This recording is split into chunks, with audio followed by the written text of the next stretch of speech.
ఎలా ఉంది ట్రైలర్? ఓం నమ శివాయ. Thank you so much darlings.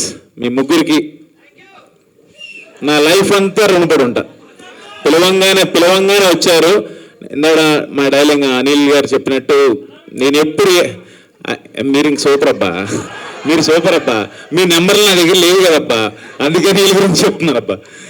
అంటే నేను ఏది చేసినా కూడా అన్నయ్య ఓంకారానికి చెప్తాను. అలాగే తర్వాత డైరెక్టర్స్లో నాకు first closest friend Anil Ravipudi గారు. నేను ఎప్పుడు ఏది చేసినా చూపిస్తాను చెప్పినట్టు చెప్పంగానే డార్లింగ్ ఒక్క మెసేజ్ చే నేను వస్తా, నువ్వు అసలు అడగద్దు. నేను ఈ మధ్యన అన్ని ఈవెంట్లకి వెళ్తున్నాను, అయినా నీ మాట నేను కాదన్నా, నువ్వు అడిగితే నేను వచ్చేస్తాను అంతే అన్నాడు. నిజంగా thank you so much darling, అడగంగానే పిలవంగానే వచ్చినందుకు. Love you so much. And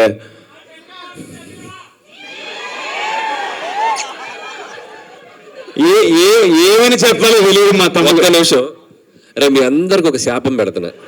ఏంటో తెలుసా, ఖచ్చితంగా మీలో ఎవరో డైరెక్టర్ మ్యూజిక్ డైరెక్టర్ ఇక్కడికి రావాలా, మిమ్మల్ని ఇలాగే ర్యాగింగ్ చేయాలి అవుట్పుట్ జనాలు. పర్ఫెక్ట్ శాపం ఇదైతే. Ashwin please continue. అది శాపమా డార్లింగ్ వాళ్ళకి? My darling, my brother, my partner, నాకు చాలా చాలా ఇష్టం. ఒక్క మాట చెప్పాలి తమ్ముడు డార్లింగ్ గురించి. నాకు ఒక 10-12 ఇయర్స్ నుంచి తెలుసు. మేము ఇద్దరం క్రికెట్ ఆడేవాళ్ళం, ఓపెనింగ్ బాగా ఆడుతూ ఉండేవాళ్ళం. అప్పుడు తమన్ డార్లింగే నాకు. బట్ ఇప్పుడు తమన్ గారు అనే పొజిషన్కి వెళ్ళిపోయాడు, ఎక్కడికో వెళ్ళిపోయాడు, పాన్ ఇండియా అయిపోయాడు. అసలు అబద్ధాలు ఆడుతున్నాడు, అసలు నచ్చేవాడు కాదు. నేను ఆడుతుంటే నా కోసం తమన్ వస్తున్నాడు, ఈరోజు ఆడుతున్నాడు ఆపోనెంట్ టీంలో అంటే ఇంకో టీంలో అడుక్కుని వచ్చేవాడు. వాడు బౌలింగ్ లో నేను కొట్టాలి అని అలా స్టార్ట్ అయింది. గొడవల్లో స్టార్ట్ అయింది. అసలు బాల్ పట్ల వీడు కొడితే లేదు, ఒకటికి ఫ్రాక్చర్ అయ్యో ఒక అంబులెన్స్ రెడీగా పెడతాం, ఏదో అంబులెన్స్ ఏదో కార్ అయినా రెడీగా పెడతాం, అలా కొడతాడు కావాలని. మరి ఉండు మామూలు ఆటగాడు కాదు, వద్దు శివం పెద్దగా మాట్లాడి తెలుసుకోవాలి. ఆట వేరే ఆపండి. ప్లాన్ చేసి వస్తాడు క్రికెటర్స్ లో. మరి అదేంటి నోటిఫికేషన్ చూసి మరీ వస్తాడు. సో కొంచెం నన్ను చెప్పనేరా మాట్లాడినప్పుడు నేనేం మాట్లాడలేదు. ఒక నిమిషం, లాస్ట్ డైలాగ్ అర్థం కాలే, పర్వాలేదు అన్నావు. ఓకే, గ్రీజ్ దగ్గర గుంట కొడతానంట, మళ్ళీ ఏదో వేరేలా వినిపిస్తుంది. అంటే మేము డార్లింగ్ అవును పడతాడు ఫైనాన్షియల్ డిస్ట్రిక్ట్ లో మెయిల్ కూడా వచ్చింది. లేదు అంటే జోక్స్ ఏ పార్ట్ అది. కానీ నాకు 10 years బ్యాక్ ఉన్నప్పుడు తమన్ డార్లింగ్ ఇప్పుడున్న పొజిషన్ తను నిజంగా పాన్ ఇండియన్ మ్యూజిక్ డైరెక్టర్ అయిపోయాడు. ఇప్పుడు బేబీ జాన్, ఓజీ, అంటే తన హార్డ్ వర్క్, తను ఏంటి, ఎలా ఉండేవాడు, ఏంటి, ఎలా తను ఏం నమ్ముకున్నాడు, ఈ స్థాయికి ఎలా వచ్చాడు నాకు దగ్గరుండి నేను చూశాను. వాడికి దిష్టి తగలకూడదు, 100% తగలదు. ఇంకా పెద్ద పొజిషన్కి వెళ్ళాలి, ఇంకా మంచి పొజిషన్కి వెళ్ళాలి. ఈ పొజిషన్లో ఉండి కూడా నేను తమన్ గారు అని అనలేను, ఎందుకంటే నాకు అంత క్లోజ్, నాకు చాలా చాలా ఇష్టం. My lovely darling. వాడు అన్నా నాకు చిరాకు వస్తుంది. వీడు యాక్టింగ్ గ్రౌండ్ లో కూడా ఎందుకని. Love you darling. పిలవంగానే వచ్చావు, రాత్రి 2:30 వరకు షూటింగ్ లో ఉన్నాడు, అయినా పొద్దున్నే నేను చెప్పంగానే వచ్చావు. Love you darling, thank you so much. And మన మాస్కా దాస్, ఇండస్ట్రీ మాస్కా దాస్. డార్లింగ్ కాదు, నాకు ఉన్న ఒపీనియన్ చెప్పాలి. మాస్కా దాస్ అనేది ఆ క్యాప్షన్ సూపరు.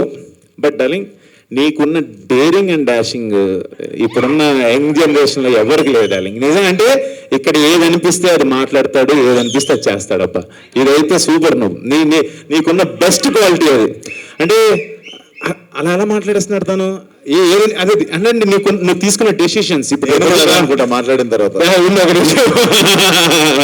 అంటే రేపు నువ్వు చేయబోతున్న లైలా అసలు అంటే ఆ డేరింగ్ అది అంటే చాలా ఆలోచించాలా అది చేయాలనేది. నిజంగా సూపర్ డార్లింగ్. నేను పిలవంగానే వచ్చినందుకు, మీకు షూట్ ఉందన్నావు, అయినా మధ్యాహ్నం నుంచి పెట్టుకుంటానన్నావు, నా కోసం వచ్చినందుకు really really thank you so much. Yeah, and మా క్రూ గురించి వస్తే, ఈ శివం భజ అనే సినిమా నా దగ్గరికి వచ్చింది ఎప్పుడు, నాకు ఫస్ట్ మహేశ్వర్ రెడ్డి గారు ప్రొడ్యూసర్ గారు తీసుకొచ్చారు ఈ కథని. సార్ పాయింట్ వినంగానే నాకు చాలా యూనిక్ కాన్సెప్ట్ ఇది, మీకు అది ఆ కాన్సెప్ట్ మీరు సినిమా చూసినప్పుడు మీరు అనుకుంటారు చాలా బెస్ట్ కాన్సెప్ట్ అని. ఆ పాయింట్ తీసినప్పుడు ఎవరు ఏంటి డైరెక్టర్ అనగానే ఒక అప్సర్ అని చెప్పారు. అప్సర్ అనగానే నేను అసలు ఇదేంటిది బీయింగ్ ఏ ఒక కమ్ అంటే ఒక ముస్లింగా ఈ కథ ఎలా రాశారు మీరు ఇది అని అడిగాను. ఐఎమ్ నిజంగా రెడ్డి గారు ఒక్కసారి ముందు ఐ ఫెల్ లైక్ ఈ ఇద్దరు కాంబినేషన్ నాకు అర్థం కాలేదు అసలు. పాయింట్ వినంగానే ఐ ఫెల్ వెరీ హ్యాపీ. ఏదో సంథింగ్ శివయ్య పంపించారని నేను ఫీల్ అయ్యి ఈ పాయింట్ నేను ఒప్పుకున్నాను. దీనికి సార్ కథ బాగుంది, అంతా బాగుంది, ఎవరు చేస్తే బాగుంటుంది, దీనికి విజువల్స్ బ్యూటీ కావాలన్నప్పుడు మహేశ్వర్ రెడ్డి గారు ఏం పేరు, ఈయన అప్సర్ గారు, శివేంద్ర గారి పేరు చెప్పి అనుకున్నాం. ఆయన పేరు శివుడి పేరుతోనే వచ్చారు, ఆయన కూడా శివేంద్ర గారు. తర్వాత ఎంత అనుకున్న తర్వాత ఓంకార్ అన్న దగ్గరికి తీసుకెళ్ళినప్పుడు స్క్రిప్ట్ వినగానే 100% ఇది బాగుంది చేయండి అన్నారు. ఆయన ఓంకార్ అనగానే ఆయన పేరు శివుడు. అంటే ఒక తెలియని ఆ శివ ఇదంతా ఒక శివలీల లాగా అనిపించింది నాకైతే. శివుడాజ్ఞ లేదే చేయమైనా కదలదు అంటారు, అలాంటి ఆ ఫీల్ ఏదో సంథింగ్ అనిపించింది. బట్ ఇప్పుడు ఈ రోజున ఇలా అవుట్పుట్ చూస్తుంటే నిజంగా ఆయనే చేయించారా ఇదంతా అని అనిపిస్తుంది. మీ అందరికీ నచ్చుతుంది ఈ కాన్సెప్ట్ 100% నేను చెప్పగలను. అండ్ ఆర్టిస్టుల చాయిసెస్కి వెళ్ళినప్పుడు దిగాంగన సూర్యవంశీ ఇలా అనుకున్నప్పుడు షీఈ్ లైక్ తను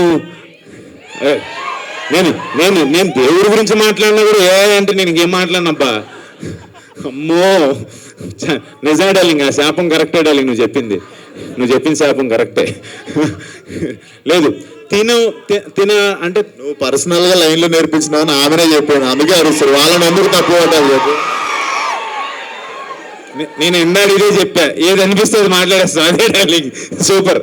అంటే ఈ అమ్మాయిని సెలెక్ట్ చేసుకున్నప్పుడు సినిమాలో చేయించుకోవాలనుకున్నప్పుడు తను శివభక్తురాలని చెప్పింది. తను ఎప్పుడు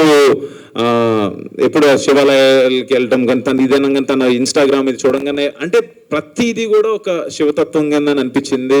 అండ్ ఈ సినిమాకి మంచి ప్యాడింగ్ మురళీ శర్మ గారు, తనిఖీల్ బర్ని గారు, తులసమ్మ గారు, హైపరాది, బ్రహ్మాజీ, అర్బాజ్ ఖాన్ గారు, అందరూ అంటే అలా అనుకుంటే ఎవరిని అనుకున్నా వాళ్ళందరూ వచ్చారు. నిజంగా వెరీ హ్యాపీ. మంచి కాన్సెప్ట్. మీరు అందరూ చూసి, నాకు చిన్న టెన్షన్ ఉంది, రేపు నా బర్త్డే ఆగస్ట్ 1st రిలీజ్ అవుతుంది. మీరందరూ నన్ను బ్లెస్ చేస్తారని చెప్పి కోరుకుంటున్నాను. Thank you so much. ఈ సినిమాని మీరందరూ చూసి నన్ను బ్లెస్ చేయాలని కోరుకుంటున్నాను. అండ్ ఇక్కడ ఈ రోజున లేడు my brother Vikas Badisa music director. తను లేడు, అద్భుతమైన ఆర్ఆర్ ఇచ్చాడు, దీనికి అద్భుతమైన మ్యూజిక్ ఇచ్చాడు. నాకు హిడెన్ బాగ్ కూడా తనే చేశాడు. తను లేడు, ఫైనల్ వర్క్లోనే ఉన్నాడు. అండ్ అన్నయ్య ఇక్కడ లేకపోయినా ఓంకార్ అన్న, ఆయన బ్లెస్సింగ్స్, ఆయన విషెస్ ఎప్పుడు నాకు ఉంటాయి. ఆయన లేకపోతే నేను లేను. యా ఈనపల్ల పిల్లలు లేరు ఇక్కడ, కానీ మాకు సెన్సార్ అయిపోయింది, పిల్లలతో చూడొచ్చు సినిమా యూబోయే. Thank you so much. One second సరే, థ్యాంక్ యూ సో మచ్. మీరు తీసుకోండి. థ్యాంక్ యూ అశ్విన్ గారు.